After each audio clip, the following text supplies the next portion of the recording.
सना मिर्जा साहबा, ये बड़ी हकीकत पसंदी के साथ गुफ्तगू की है खोसा साहब ने, खासतौर पर ये पंजाब की हद तक जो एक इस वक्त इन्होंने ग्राउंड रियलिटी बताई जो कि इनके मुताबिक है। तो अब ये आने वाले दिनों में, ये 60-65 दिन में क्या इतना मौका होता है कि इलेक्शन कैंपेन अगर किसी पार्टी की स्ट्रॉन्ग हो तो वो पब्लिक में अपना स्पेस बना सके? हमने देखा माजी में सारी सियासी जमातें एक साथ थीं, लेकिन अभी पीपल्स पार्टी और नून लीग की जो राइवलरी है वो सबके सामने, और उससे माहौल एक ज़ाहिर एक इलेक्शन की तरफ जा रहे हैं, खासा तल्ख, और एक अब उसमें शायद मजीद भी शिद्दत आ सकती है अगले आने वाले चंद दिनों में।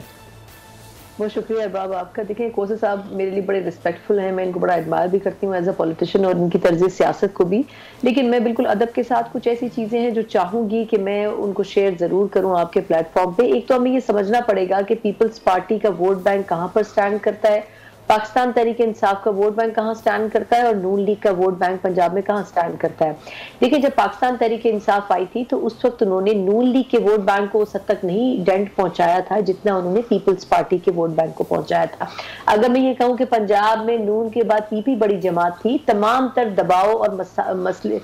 मसाइल के बावजूद हम जितना मर्जी कह लें कि पीपल्स पार्टी का वोट बैंक पंजाब में नहीं था, मेरा ख्याल है ये दुरुस्त नहीं है, क्योंकि पीपल्स पार्टी की बेस पंजाब में बनाई गई थी, इसलिए वो वोट बैंक स्टैग्नेंट अपनी जगह मौजूद था। लेकिन जब पीटीआई आई तो उन्होंने पीपी का वोट तोड़ा इंस्टेड ऑफ मुस्लिम लीग नून। अब आपको देखना ये होगा कि जब पीटीआई के ऊपर बुरा टाइम आया है या जो मसाइल अब उनके साथ हो रहे हैं, तो क्या पीपी वो वोट बैंक वापस ले पाती है या फिर नहीं। नो डाउट नून लीग का वोट बैंक भी उस 16 माह की हुकूमत की वजह से टूटा है जो परफॉर्मेंस उनकी रही है, लेकिन हमें ये समझना पड़ेगा, जो कि वोटर नहीं समझना चाहता, कि वो जो 16 माह की हुकूमत थी उसमें एक अकेली नून लीग नहीं थी बल्कि 16 जमातें थी। तो आई थिंक ये वोटर इसमें इंटरेस्टेड नहीं है, वो इंटरेस्टेड सिर्फ इसमें कि जो चेहरा उसको दिखाया गया वो शहबाज शरीफ साहब का था, तो आया वो उसकी बिना पर उस 16 माह की परफॉर्मेंस के ऊपर नून को वोट देता है या नहीं देता।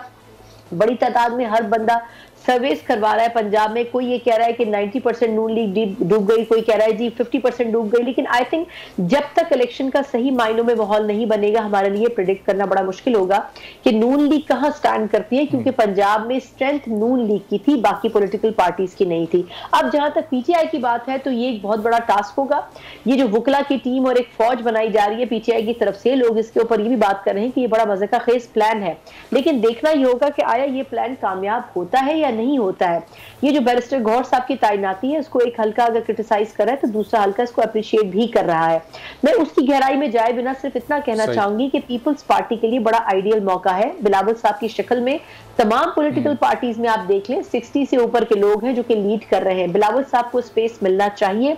वो एक बहुत अच्छे as a foreign affairs minister काम कर चुके हैं और उनको वो स्ट्रेंथ देनी चाहिए उनके वालिद की तरफ से जो वो नहीं दे रहे हैं। आज भी अगर जलसे में खड़े होकर जरदारी साहब ये कह रहे हैं कि जी वो अंडर ट्रेनिंग है, तो आप मुझे ये बता दें कि फिर बिलावल साहब के स्टेटमेंट्स को, बयानात को और उनकी तकारीर को संजीदा कौन लेगा। जब उनके अपने घर के लोग ये कहेंगे कि जी अभी तो इनकी ट्रेनिंग खत्म नहीं हुई है, तो इसका मतलब ये कि आपने एक अंडर ट्रेनिंग शख्सियत को या पॉलिटिकल फिगर को आपने कैसे मैदान में इस पॉइंट पर सना साहब खोसा साहब के सामने अभी रखते हैं, लेकिन अब ये आप बताइएगा कि जिस तरह से मियां नवाज शरीफ साहब की एक के बाद एक रुकावट दूर हो रही है और वो एक के बाद एक चैलेंज अबूर करते जा रहे हैं, अभी एवन फील्ड में ही बरियत हो गई है, अगर आगे जाकर उनकी नाअहली भी खत्म हो जाती है और फिर ज़ाहिर है वो इलेक्शन कॉन्टेस्ट करते हैं और अपनी इलेक्शन कैंपेन को तो चला ही रहे हैं, तो ये कितना फायदेमंद नून लीग के लिए हो सकता है और इसका कितना नुकसान पाकिस्तान पीपल्स पार्टी को हो सकता है अगर मियां साहब अहल हो जाएं इलेक्शन लड़ने के लिए?